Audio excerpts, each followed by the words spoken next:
কাজ হলো জুমার দিন যখন আসবে বন্ধু, সব কাজ কমপ্লিট করে তুমি মসজিদে চলে যাও, যেন তোমার পিছু টান না থাকে। বলে কেন?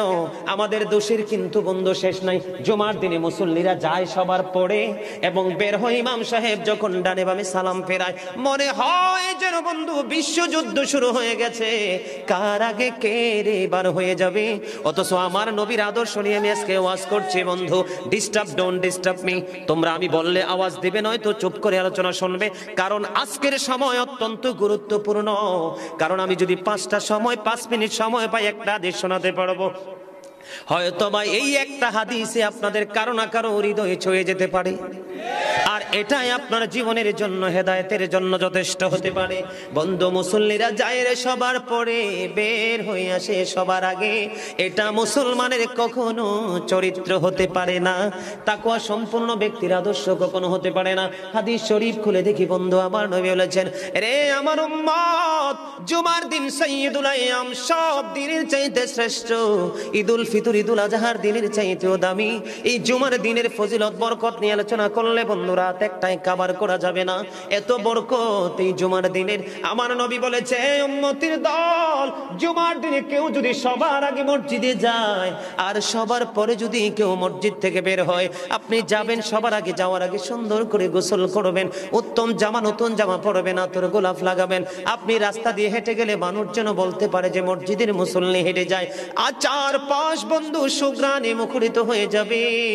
এমন ভাবে সবার আগে বন্ধু মসজিদে যাবেন, যাইয়া মসজিদে ঢোকার সময় ডান পাওটা দিয়ে মসজিদে ঢুকবেন, ঢুকে গিয়ে নামাজের শুরুতে বসে যাবেন। বসে যখন আপনি আল্লাহর ইবাদত করতে করতে করতে করতে সব মুসল্লি বন্ধু বের হয়ে যাচ্ছে, আপনারা তাড়াহুড়া করার দরকার নেই।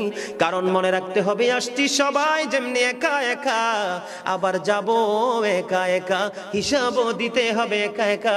পৃথিবীর সব মানুষ পর হয়ে গেল আমার কোনো সমস্যা নেই, আমার আল্লাহ এবং নবী আমার আপন হলে আই এম ভেরি সাকসেস।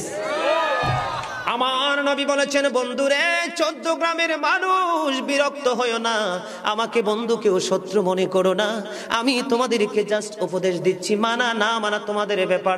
হেদায়েতের হাত কিন্তু আল্লাহর কুদরতি হাত, আমার কাছে কিছু নেই, আমি শুধু উপদেশ দিব, ইনস্ট্রাকশন দেব। বন্ধু, নবী বলেছেন সবার আগে তোমরা মসজিদে চলে যাবে, বের হবে সবার পরে, যার বাড়ি যত দূর, তোমার যত কদম বেশি লাগবে যাইতে, প্রত্যেকটা কদমের বিনিময় তোমার আমল নামায় 1 বছরের নফল ইবাদতের সওয়াব দেওয়া হবে।